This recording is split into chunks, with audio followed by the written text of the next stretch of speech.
कभी आपको एक्साइटमेंट और फियर का एहसास हुआ है एक साथ?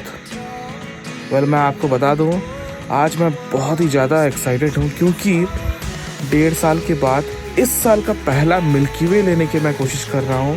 अभी न्यू मून का टाइम है, वैसे न्यू मून पूरा आया नहीं है, पूरा कल अमावस ही था, तो अभी तक विजिबिलिटी तो आया नहीं है। इसका मतलब ये है कि स्टार्स का विजिबिलिटी बहुत क्लियर रहेगा और अभी 3 बजे के बाद, मतलब रात के 3 बजे के बाद ही मिल्की वे का दिखना भी शुरू हो जाएगा। ये तो था एक्साइटमेंट के बारे में, लेकिन डर इस बात का लग रहा है क्योंकि अभी मैं हूँ होतापाल पे, और जैसे कि मेरा सबसे पहला वाला जो व्लॉग था उसमें बताया था कि रात के समय में भालू या हाथी का मूवमेंट होता है।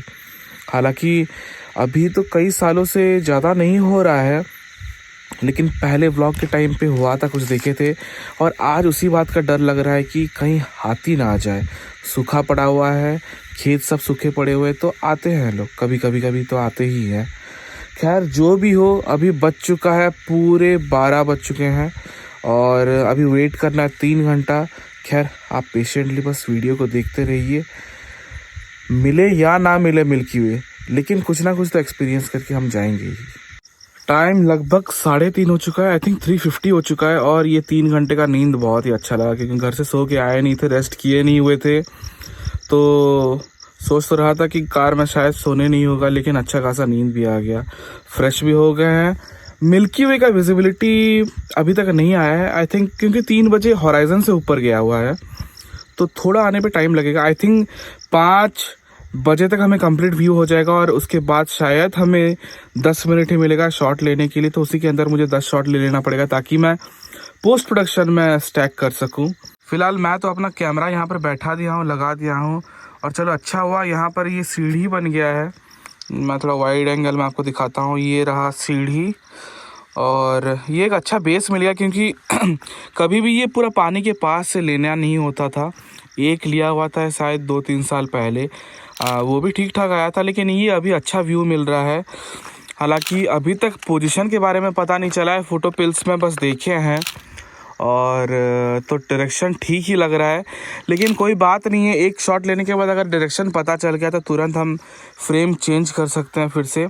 तो उससे पहले चलिए मैं आपको सेटिंग्स बताता हूं। तो जैसा कि आप देख सकते हैं, मैं निकॉन का Z8 यूज़ कर रहा हूं, साथ में मेरा ओल्ड एंड ट्रस्टी सैमसंग का 12mm यूज़ कर रहा हूं, जो कि एक मैनुअल फोकस लेंस है। और आप क्लियरली देख पा रहे होंगे सेटिंग्स मेरा, एक और बार मैं दिखा देता हूँ, यहाँ पर क्लिक करता हूँ तो ये लाइट इंडिकेटर आ गया, और मेरा जो शटर स्पीड है वो 25 सेकेंड्स है, अपर्चर 2.8 है, ISO 5000 से 6400 में रखूँगा। वो डिपेंड करता है मिल्की वे आने के बाद, क्योंकि मिल्की वे का भी स्टार्स बहुत क्लस्टर रहेंगे, थोड़ा सा लाइट इंक्रीज करता है, लेकिन उतना ज़्यादा भी इम्पैक्ट नहीं पड़ता है। अब चलो इसका रीज़न भी बता देता हूँ, ये सेटिंग्स मेरा ऐसा क्यों है। आप बहुत लोग सोच रहे होंगे कि मैं शटर स्पीड को और ज़्यादा भी कर सकता था, जैसे कि 12mm यूज़ कर रहा हूँ, तो एक्चुअली जो बेसिकली एस्ट्रो फोटोग्राफर्स बिगिनर्स होते हैं वो 500 रूल के हिसाब से करते हैं, मतलब 500 divided by the focal range, जैसे कि 500/12 करेंगे तो 45 सेकेंड्स अराउंड आएगा, तो मैं 45 सेकेंड्स तक स्ट्रेच कर सकता हूँ।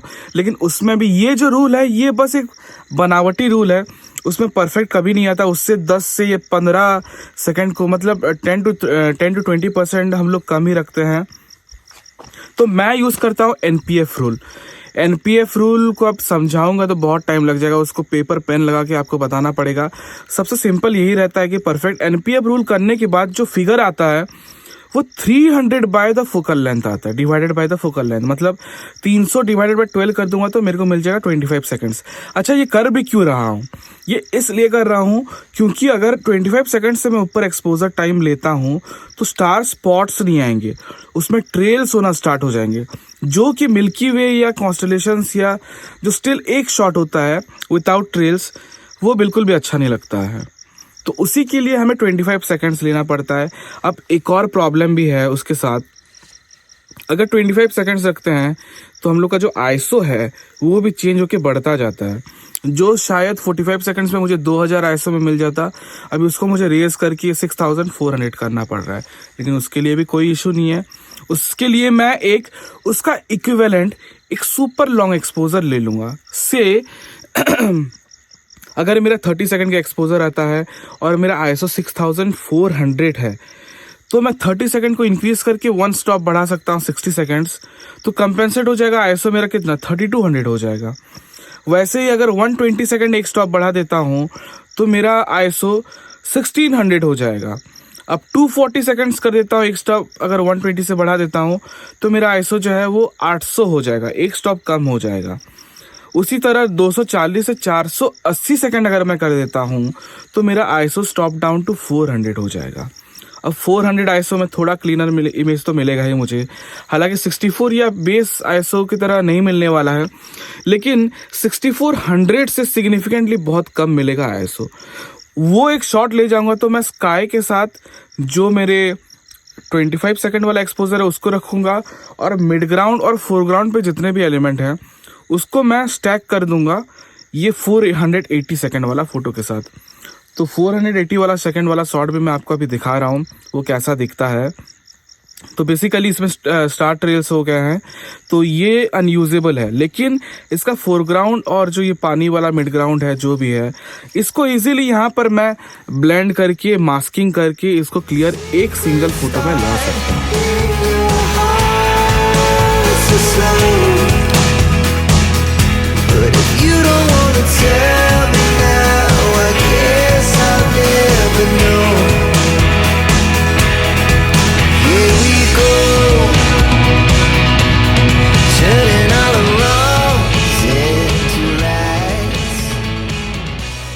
तो आज का जो ये ब्लॉग था वो बेकार होते होते बचा है।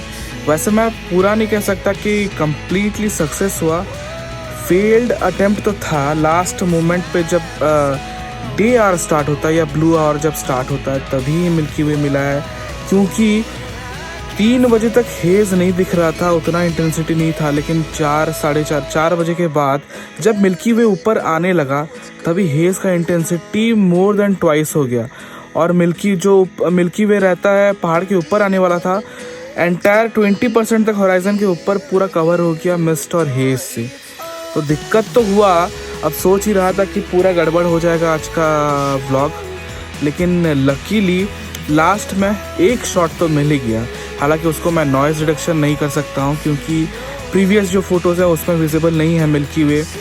ये वाले फ़ोटोज़ में थोड़ा डिहेज करके करना पड़ेगा, और चलो खैर मिला कम से कम, वो बड़ी बात है। मैं जैसे कहता हूँ हमेशा कि अटेम्प्ट फेल्ड हो या सक्सेस हो वो मायने नहीं रखता है, एक्सपीरियंस आपका कैसा हो वो बहुत ज़्यादा ज़रूरी रहता है। क्योंकि आज हम लोग पहुँचे रात के 12 बजे।